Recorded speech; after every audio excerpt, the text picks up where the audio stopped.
I had somebody from my past tell me that they wish they had have married me, that they wish that they had have married me instead of my husband. It was an interesting feeling. I remember very almost scientifically processing my emotions and thinking, I should be flattered. But to tell you the truth, I was not flattered. I was disturbed. I was disturbed. I was so disturbed I wrote about it. As I often write about my thoughts, I'm always journaling, and finally I've transferred these thoughts to different places, and these different places ended up here with you. So I'll tell you about it. I found that this strange sideways offering felt like the equivalent of gifting me a funerary arrangement. Maybe that's a weird analogy, but what I mean by this is I love flowers. I love flowers.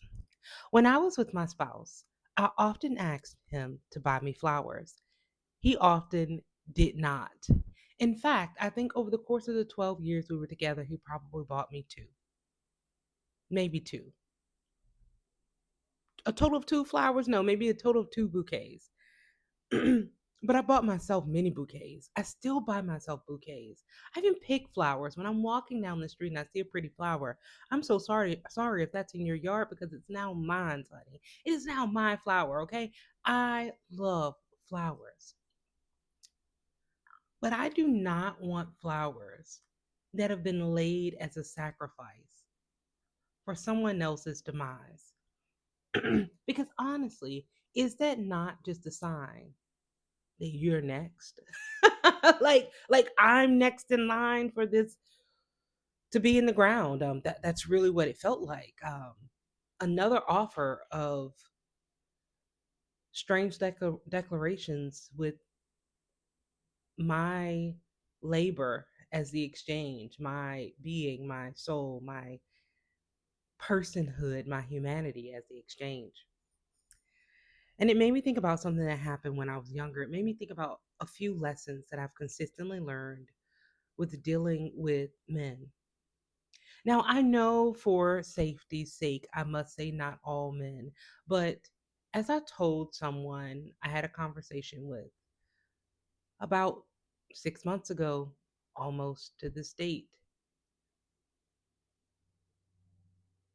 I told them we live in a society that's built for men.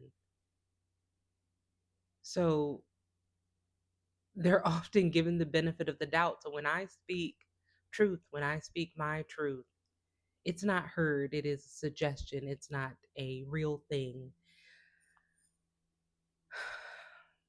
It saddens me, you know? I don't give my ex credit for much, but the thing that he taught me,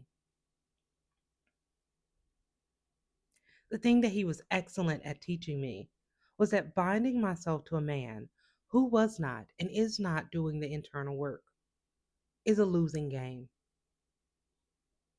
And I had to learn that many men are not so different. In fact, I started learning this lesson very young. My first lesson I had when I was 4, at least the one that I can remember. And it happened under a large tree in the backyard in secret. And I held this pain until I was old enough to talk about it. And I remember when I finally opened up and I finally talked about it, I learned the second lesson. The first lesson was that men can be atrocious. Yes, we know women can be atrocious too, but men can be atrocious. When I spoke about it, the second lesson I learned is that people will always protect a man's potential, a man's promise over a woman's truth, over her existence, over what happened. And I learned this because when I talked about it, no one believed me. All they had to do was deny it. There was no further investigation. There was no question. In fact, most people I could tell on the surface didn't believe me. It was just to them a cry from attention from a girl, a girl. And how much weight did that hold? Not a lot. Doubt is a privilege that I learned that is given to promising young men. We must not ruin their future. You can't ruin their future. But that young woman, she'll figure it out. She'll hold that pain until she dies. She will hold the pain of knowing that she was not valued until she is no longer valued?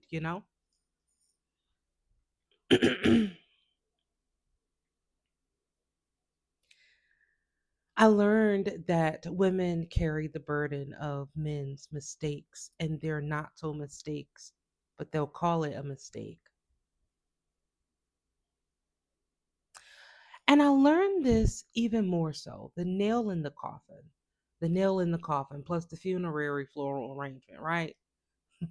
Was when I walked away from my abusive marriage. When I stopped saying I do and I said I don't, I was told that I was wrong. And you know how people said it? They said it through the way that they do give women doubt.